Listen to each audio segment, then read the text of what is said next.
There's a mathematical cap on your subscription business, a point where growth simply stops no matter how much you spend on acquisition, and it's called your growth ceiling. If you're seeing subscriber growth slow down, if you're pumping more into acquisition but getting diminishing returns, or if you're actually losing subscribers month over month, what I'm about to show you will explain why. This concept is so fundamental to subscription growth that it's almost shocking how few brands understand it. After working with hundreds of subscription brands, roughly 9 out of 10 don't know their growth ceiling exists until we show them. And what I'm about to share isn't just theory, it's the mathematical reality that's determining right now whether your subscription business will grow or hit a wall. Let me show you exactly how your growth ceiling works and why it matters more than almost anything else in your subscription business. Let's say your brand acquires 1,000 new subscribers every month. And let's say your monthly churn rate is 12%, meaning you lose 12% of your total subscriber base each month. Now here's where it gets interesting. At first, when you only have 2,000 subscribers, losing 12% means you're only losing 240 subscribers per month. You're gaining 1,000 and you're losing 240. That's a healthy net growth of 760 new subscribers. But what happens as your subscriber base grows? Well, at 5,000 subscribers, you're losing 600 per month. At 7,000 subscribers, you're losing 840 a month. And when you hit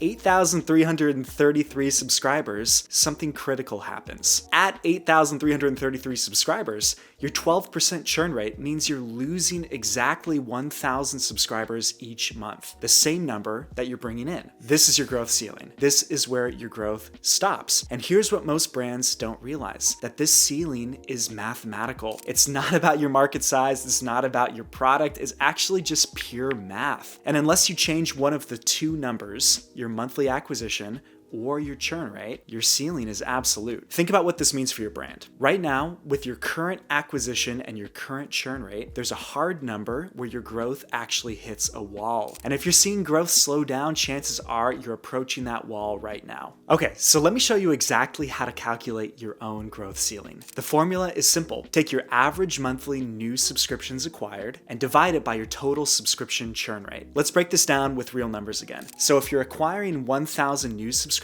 per month and your churn rate is 12%, or 0.12, your calculation is 1,000 divided by 0.12 equals 8,333 subscriptions. That's your ceiling.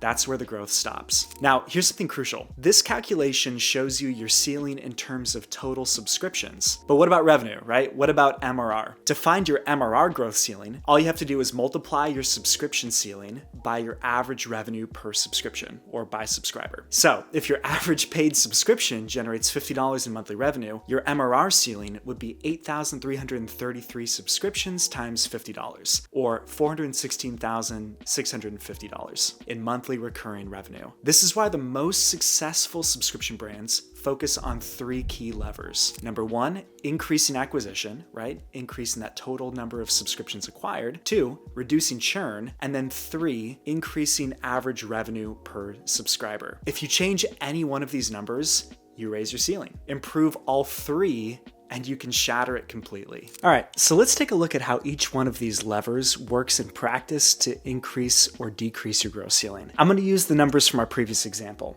So let's assume that you're acquiring 1,000 subscribers a month, you have a total subscriber churn rate of 12% per month, and you have an ARPU, or an average revenue per active subscriber, of $50.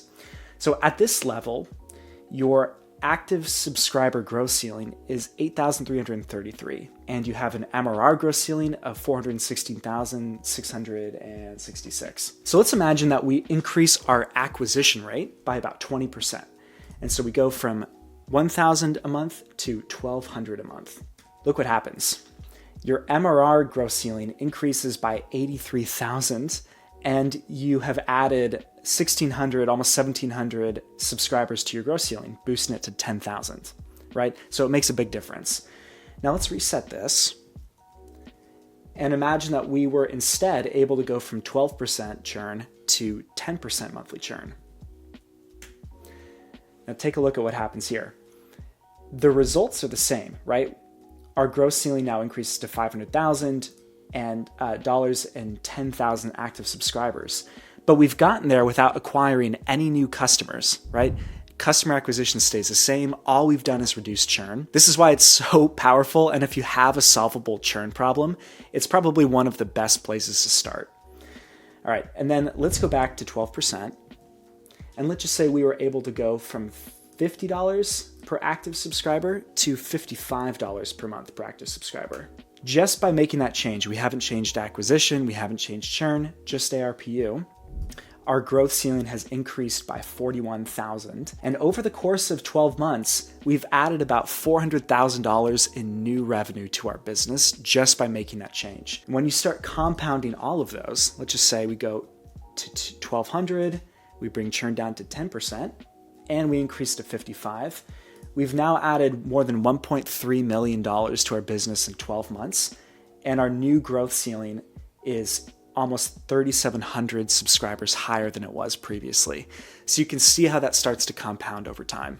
Here's why this matters so much. Every brand has different constraints on growth. Some of you watching this might have a churn problem. You're trying to fill a leaky bucket. Others simply aren't acquiring enough subscribers to hit your growth targets. You could have 5% churn, which is excellent, right? But if you're only acquiring 100 new subscribers a month, your ceiling is still just 2,000 subscriptions. So you got to think about your goal. Let's say you want to hit 10,000 subscribers in the next 12 months, but your current ceiling based on your acquisition and churn is 6,000. That's a gap of 4,000 subscribers. So you're not going to close it just by reducing churn. You need to solve your acquisition constraint. Hey, and real quick, as a bonus to you guys, you can download this exact calculator that I've been using in the link in this description. Plug in your numbers, figure out where your ceiling is, and most importantly, figure out which lever you need to focus on first in order to raise it. Here's what I want you to take away from this video. Your subscription business has a mathematical ceiling. It's not theoretical, it's a real number that determines your growth trajectory right now. And unless you actively work to raise that ceiling,